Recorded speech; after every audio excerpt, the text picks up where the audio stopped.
Revisão final concursos. Afiando o conhecimento para cravar a sua vaga.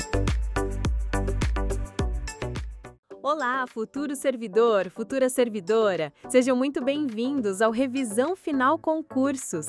Eu sou a Carolina de Jesus e hoje vamos tratar de um dos pilares do direito administrativo, a responsabilidade civil do Estado. É isso mesmo, Carol. Eu sou Milton Santos e este é um tema que despenca em provas. A responsabilidade civil, ou extracontratual, é a obrigação do Estado de indenizar os particulares pelos danos que seus agentes causam. Mas nem sempre foi assim. Passamos por uma longa evolução. Começamos com a teoria da irresponsabilidade nos regimes absolutistas, baseada na ideia de que o rei não erra. Depois evoluímos para teorias civilistas, como a teoria da culpa civil, que exigia que o particular provasse o dolo ou a culpa do agente, o que era muito difícil. O avanço veio com as teorias publicistas. Primeiro, a teoria da culpa administrativa, ou culpa anônima, que focava na falha do serviço público, não no agente em si, Carol. E finalmente chegamos ao modelo atual, a teoria da responsabilidade objetiva, adotada como regra pela Constituição de 88. Bloco 1. A regra geral. Responsabilidade objetiva e a teoria do risco administrativo. O nosso ponto de partida, Milton, é o artigo 37, parágrafo 6º da Constituição.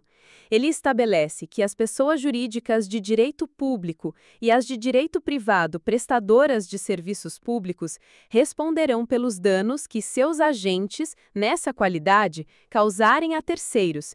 Isso consagra a responsabilidade objetiva, na modalidade do risco administrativo. Objetiva significa que o particular lesado não precisa provar a culpa ou o dolo do Estado. Para ter direito à indenização, ele precisa apenas comprovar a conduta do agente público, o dano sofrido e o nexo de causalidade entre os dois. O quarto elemento, a alteridade, significa que o dano não pode ter sido causado pela própria vítima. A lógica do risco administrativo é que o Estado deve arcar com os riscos de suas atividades. Mas atenção, por ser risco administrativo, essa responsabilidade admite excludentes de responsabilidade, que rompem o nexo causal. São elas: culpa exclusiva da vítima ou de terceiro, caso fortuito ou força maior. E se a culpa for concorrente entre o Estado e a vítima, Carol? Nesse caso, Milton, a responsabilidade não é excluída, mas a indenização será atenuada, ou seja, reduzida. Vamos à primeira questão. Sebrasp, 2023. Com base na Constituição Federal de 1988 e na Lei nº 8.110 de 90, julgue o item a seguir. As pessoas jurídicas de direito público e as de direito privado exploradoras de atividade econômica responderão pelos danos que seus agentes, nessa qualidade, causarem a terceiros, vedado o direito de regresso contra o responsável nos casos de dolo ou culpa.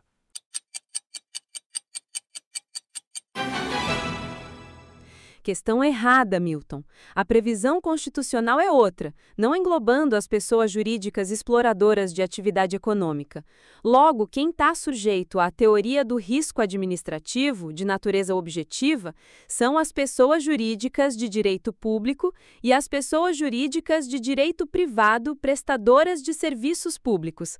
Além disso, é assegurado o direito de regresso contra o responsável nos casos de dolo ou culpa. Bloco 2. Exceções.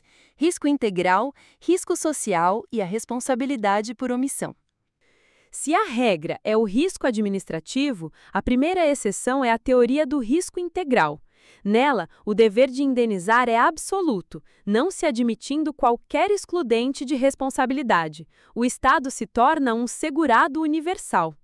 Ela se aplica em situações excepcionalíssimas, como danos nucleares, atentados terroristas em aeronaves e, principalmente, Carol, danos ambientais, conforme jurisprudência pacífica do STJ. Uma teoria mais recente, citada pelo STF, é a do risco social. Nela, o foco da responsabilidade muda para a vítima e a reparação fica a cargo de toda a coletividade, como no caso da Lei Geral da Copa de 2014, ou nos benefícios por acidente de trabalho. É a coletivização da responsabilidade. Agora, o ponto que mais gera debate: a responsabilidade do Estado por omissão. O texto constitucional não regula isso diretamente. Por isso, a jurisprudência estabeleceu que a regra para a omissão é a responsabilidade subjetiva. Baseada na teoria da culpa administrativa, o particular precisa provar a falha ou a falta do serviço. Mas a jurisprudência evoluiu para diferenciar a omissão genérica da específica, Milton.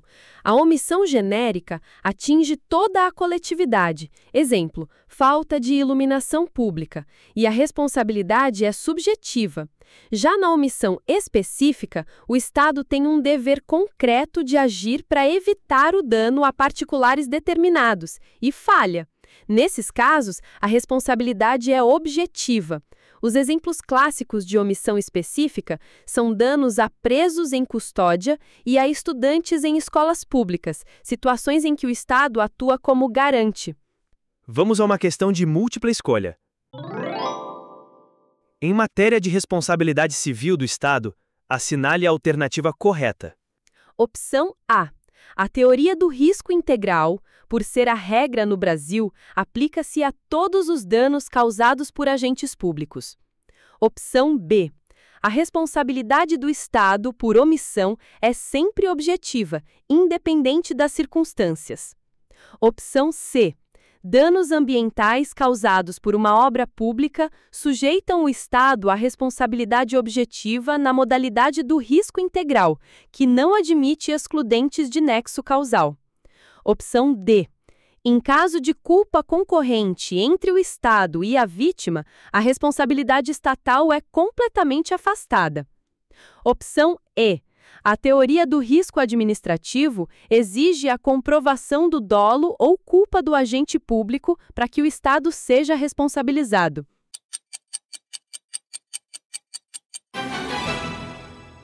A alternativa correta é a opção C.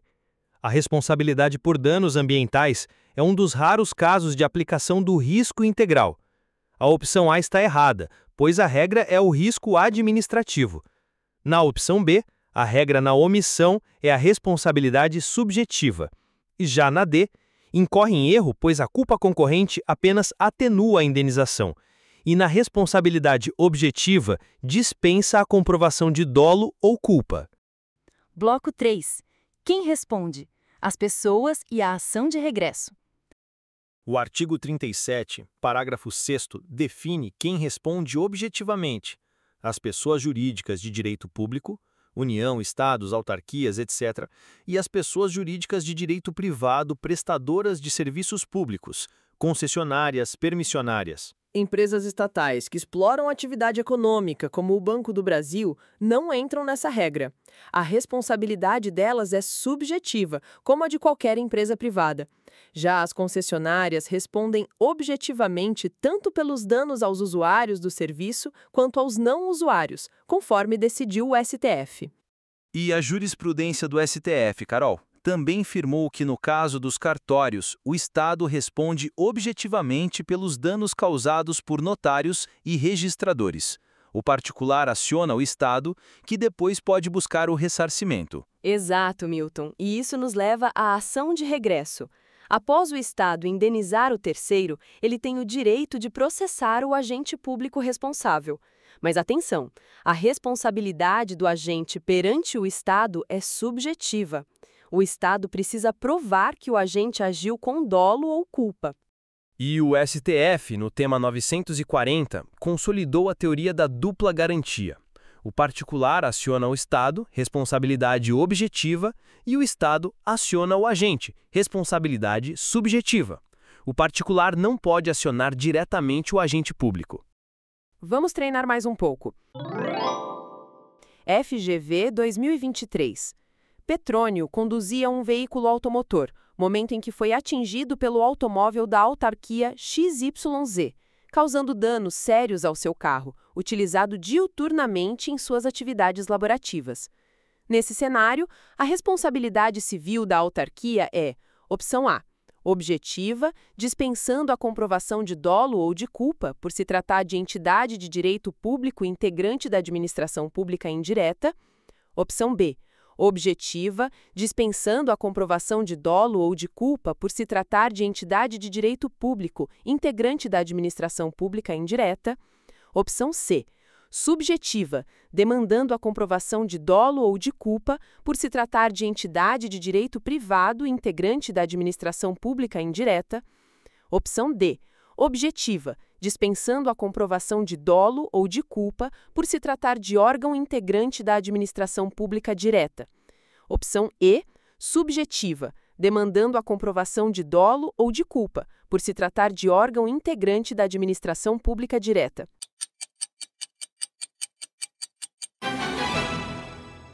Como pessoas jurídicas de direito público na administração indireta, a responsabilidade civil das autarquias é objetiva, ou seja, não se exige prova de dolo ou culpa. Isso já elimina as opções C e E. A opção A está incorreta porque nem toda entidade da administração indireta possui responsabilidade objetiva. Já a opção D erra ao classificar a autarquia como órgão, sendo ela uma entidade da administração indireta.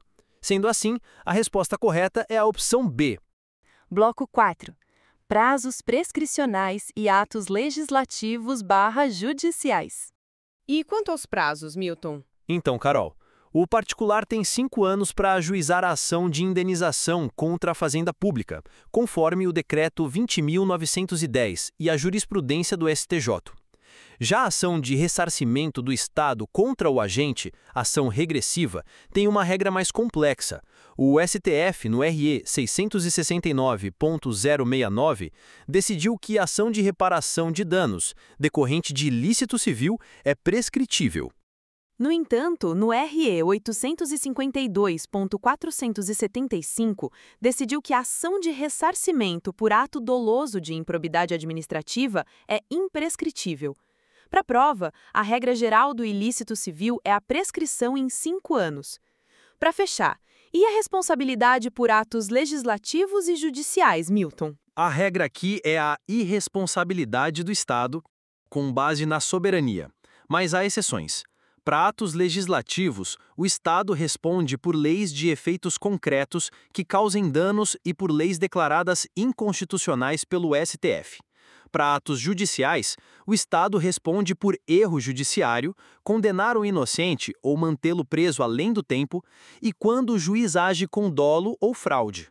Última questão, Milton. Sebrasp 2022. O próximo item apresenta uma situação hipotética seguida de uma assertiva, a ser julgada de acordo com o entendimento dos tribunais superiores acerca da responsabilidade civil do Estado. O Estado foi condenado ao pagamento de indenização a particular por ato culposo praticado por tabelião. Nessa situação hipotética, o agente estatal competente tem a obrigação de ingressar com ação regressiva em desfavor do tabelião causador do dano ao particular, sob pena de caracterização de improbidade administrativa, já que o direito de regresso é indisponível e obrigatório. Certa ou errada?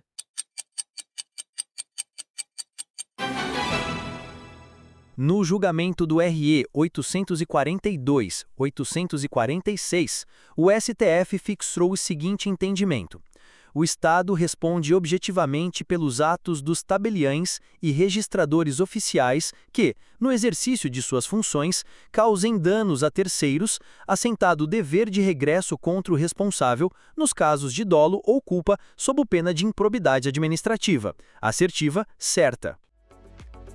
E assim fechamos essa revisão sobre responsabilidade civil do Estado, um tema denso, mas essencial. Dominar as teorias, a regra da ação e da omissão e as exceções é o caminho para não ser surpreendido pela banca. Esperamos que este episódio tenha ajudado a solidificar seu conhecimento. Se te ajudou, siga o nosso podcast, compartilhe com os colegas e nos envie sugestões. Foco total nessa reta final. Um grande abraço e até a próxima revisão. Revisão final concursos. O ponto final na sua preparação.